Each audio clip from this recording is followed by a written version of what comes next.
Hello everyone. आज हम इस वीडियो में सीखेंगे कि एक समान बाह्य वैद्युत क्षेत्र में रखे वैद्युत द्विध्रुव पर लगने वाला बलयुग्म क्या होता है। बलयुग्म आघूर्ण यानी टाउ का मान हम इस वीडियो में निकालेंगे। यानी जब किसी द्विध्रुव को किसी बाह्य वैद्युत क्षेत्र के में रखा जाता है तो उसके प्रभाव से जो उस बलयुग्म कार्य करता है उसको हम उसकी गणना करेंगे।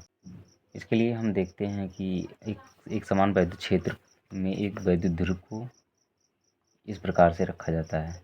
जैसे ये वैद्युत क्षेत्र की रेखाएं हैं जो समान दूरी पर हैं, इसलिए एक समान वैद्युत क्षेत्र को प्रदर्शित करते हैं। इसमें किसी वैद्युत द्विध्रुव को इस क्षेत्र की जो दिशा है उससे थीटा एंगल पर रखा जाता है। ये कोई वैद्युत द्विध्रुव है, ये इसका ये पॉइंट हो गया और ये बी, ये माइनस क्यू आवेश हो गया और ये प्लस क्यू, और इसकी दूरी हम जानते हैं 2L होता है।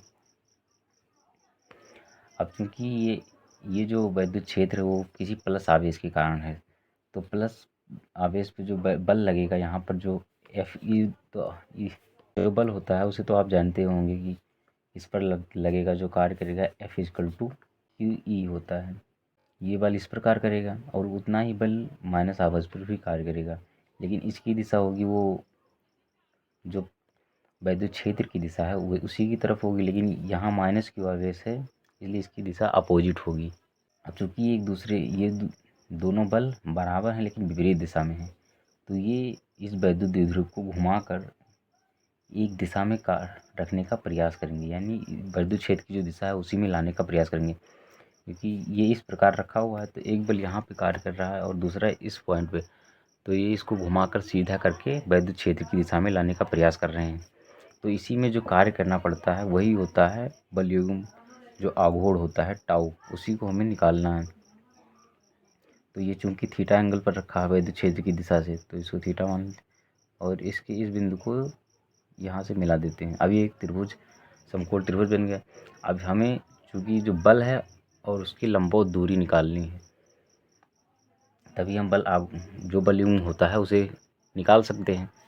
तो इसके लिए इसकी जो लंबवत दूरी हो जाएगी, चूँकि लंबवत दूरी हमें निकालना है ये, और इस बिंदु को आप मान सकते हैं सी मान सकते हैं। तो इस यानी BC हमें निकालना है, तो BC के लिए BC इस त्रिभुज में, समकोण त्रिभुज में हो जाएगा, ये हो जाएगा लंब। तो जो साइन थीटा होता है वो लंब बटा कर्ण होता है, तो हम लिखेंगे जो इसको नहीं, साइन थीटा इक्वल टू हो जाएगा ये BC अपॉन 2L हो जाएगा। अब हमें BC निकालना है तो BC को यहाँ से निकाल सकते हैं। BC इक्वल टू हो जाएगा 2L साइन थीटा। अब इसको हम लैंग्वेज में मान सकते हैं कि यदि आप लैंग्वेज में इसको लिख सकते हैं, तो इसको भाषा के रूप में लिखने के लिए आप इस तरीके से लिख सकते हैं कि जैसे कि माना कि एक वैद्युत द्विध्रुव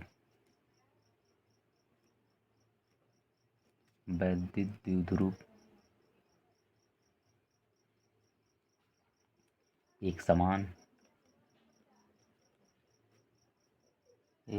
वैद्युत क्षेत्र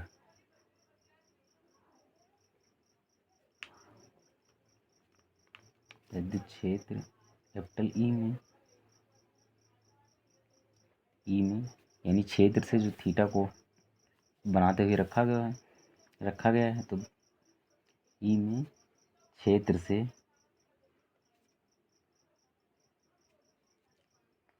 थीटा कोण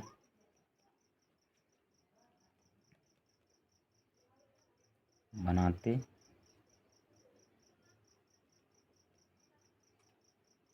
ये रखा गया है।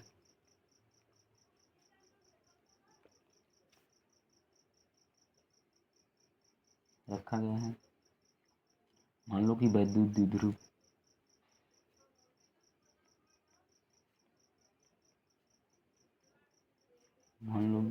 द्विध्रुव के आवेश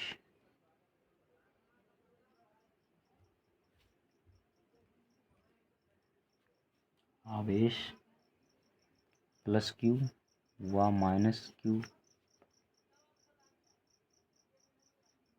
हैं, तथा इनके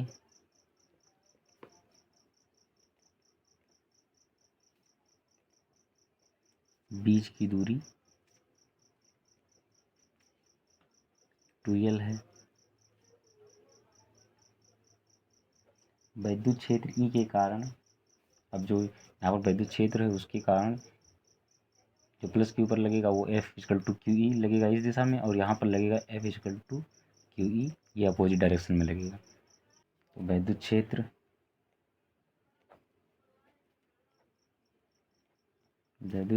E के कारण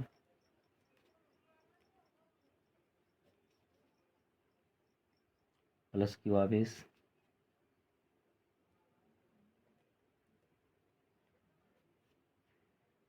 आवेश पर एक बल F=QE क्षेत्र की दिशा में लगेगा।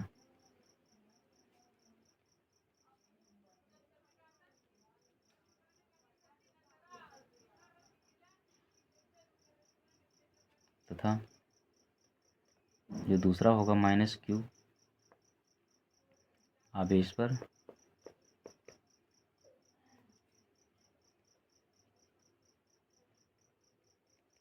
उतना ही बल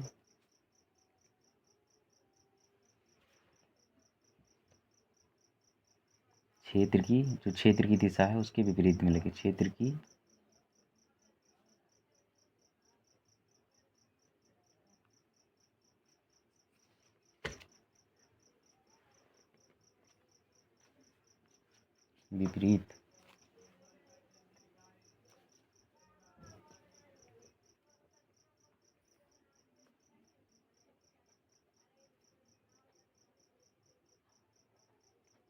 विपरीत दिशा में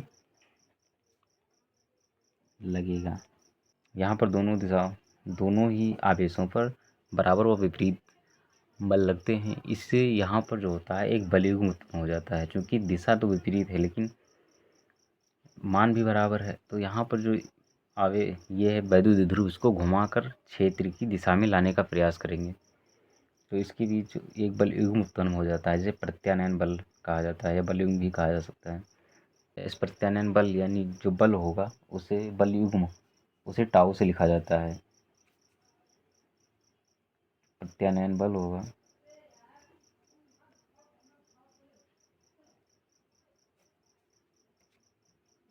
इसे टाउ से लिखा जाता है।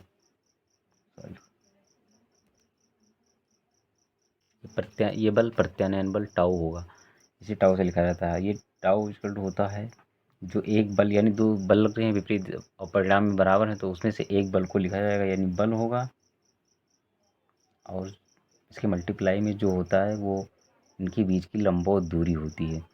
तो इनके बीच की जो लंबवत दूरी हमने BC निकाला था, BC जो लंबवत दूरी होती है उसको लिखा जाता है लंबवत दूरी।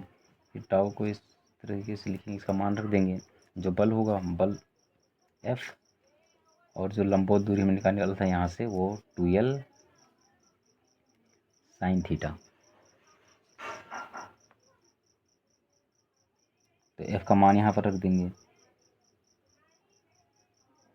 टाउ इक्वल टू हो जाएगा F इक्वल टू हमने माना QE होता है, तो QE और 2l sin थीटा।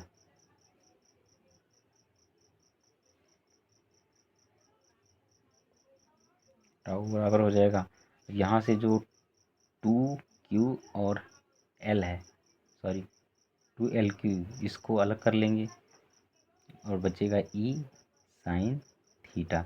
अब चूंकि हम ये जानते हैं वो P के बराबर यानी द्विध्रुव के बराबर होता है, तो टाउ इक्वल टू हो जाएगा PE sin थीटा।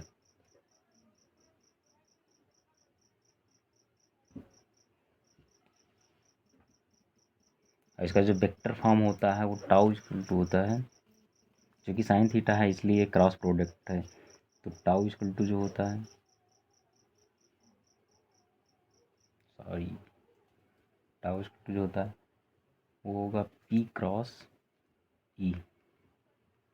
अगर यहाँ कॉस थीटा होता तो ये डॉट प्रोडक्ट होता, लेकिन यहाँ ये क्रॉस प्रोडक्ट होगा क्योंकि साइन थीटा है, पी क्रॉस ई होगा। अब चूंकि इसकी दो स्थितियाँ भी होती हैं कि अगर थीटा की वैल्यू 0 हो या थीटा की वैल्यू 90 हो, तो उस स्थिति में बल जो बलयुग्म होगा उसका मान कितना होगा, तो ये भी देख सकते हैं। अब चूँकि हम जानते हैं कि जो थीटा की वैल्यू साइन थीटा की वैल्यू होती है वो 0 पे मिनिमम होती है और थीटा पे मैक्सिमम होती है, तो इसके दो मान हो सकते हैं, मिनिमम और मैक्सिमम। तो मैक्सिमम होगा जब थीटा की वैल्यू 90 होगी और मिनिमम होगा जब थीटा की वैल्यू 0 हो जाएगी। तो यहाँ पे इसकी पहली स्थिति है, अगर थीटा इक्वल टू हो 0, तो उस स्थिति में पूरा मान 0 हो जाएगा, यानी जो बलयुग्म होगा tau equal to P E sine theta. तो टाउ का जो मान हो जाएगा वो पी साइन थीटा का मान 0 है तो 0 हो जाएगा, तो उस स्थिति में टाउ का मान 0 हो जाएगा, यानी मिनिमम हो जाएगा मिनिमम। और दूसरी स्थिति है, अगर थीटा बराबर 90 हो, तो इस स्थिति में द्विध्रुव इस स्थिति में पूरा लंबवत हो जाएगा।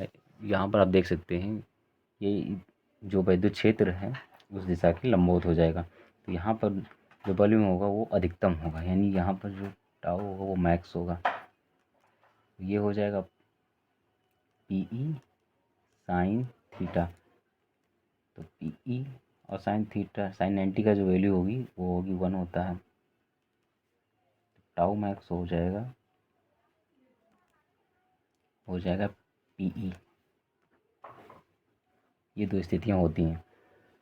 कुछ इसी तरीके से इसका पूरा डेरिवेशन किया जा सकता है।